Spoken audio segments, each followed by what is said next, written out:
عن أبي هريرة رضي الله عنه أن رسول الله صلى الله عليه وسلم قال: لا تجعلوا بيوتكم مقابر إن الشيطان ينفر من البيت الذي تقرأ فيه سورة البقرة.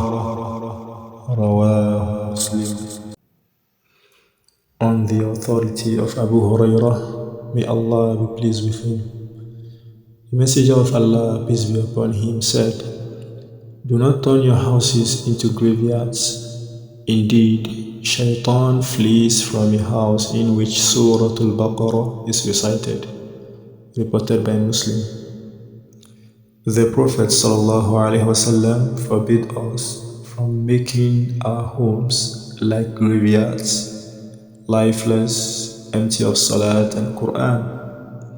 A home without prayer, remembrance of Allah and Qur'an resembles a graveyard where no acts of worship are performed.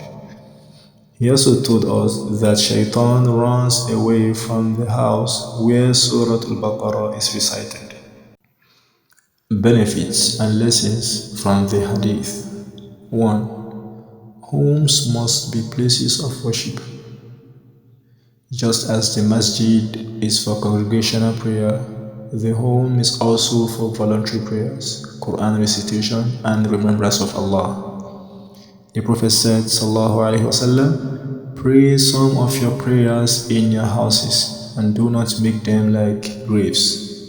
2. Qur'an brings blessings into the home.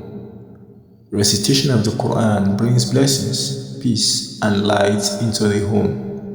The Prophet said, Sallallahu Alaihi Wasallam, recite Surah al-Baqarah, for holding onto it brings blessings, and forsaking it brings regret, and sorcerers cannot withstand it.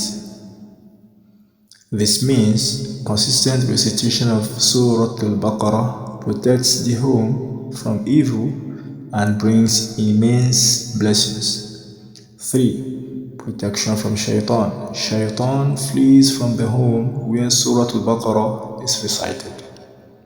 4. Balance between masjid and home. Obligatory prayers must be observed in the masjid, but voluntary prayers are recommended in the home to keep it spiritually alive. 5. Family is included in the blessing. When Qur'an and remembrance of Allah are part of the home, the whole family, parents, children, and even guests benefit from the atmosphere of Iman. Practical steps. Pray voluntary salat at home. Recite Qur'an daily in the house, especially Surah al-Baqarah, even gradually. Encourage and ensure the family engage in remembrance of Allah and dua. Teach children adhkar of morning, evening, and before sleeping. Avoid turning the home into a place of heedlessness, gossip, constant worldly talk, or disobedience. O Allah, fill our homes with Qur'an, Dhikr, and Barakah. Protect our families from Shaitan and make our houses gardens of faith and peace. Do not make them like graves, empty of worship, but make them places of light until we meet you.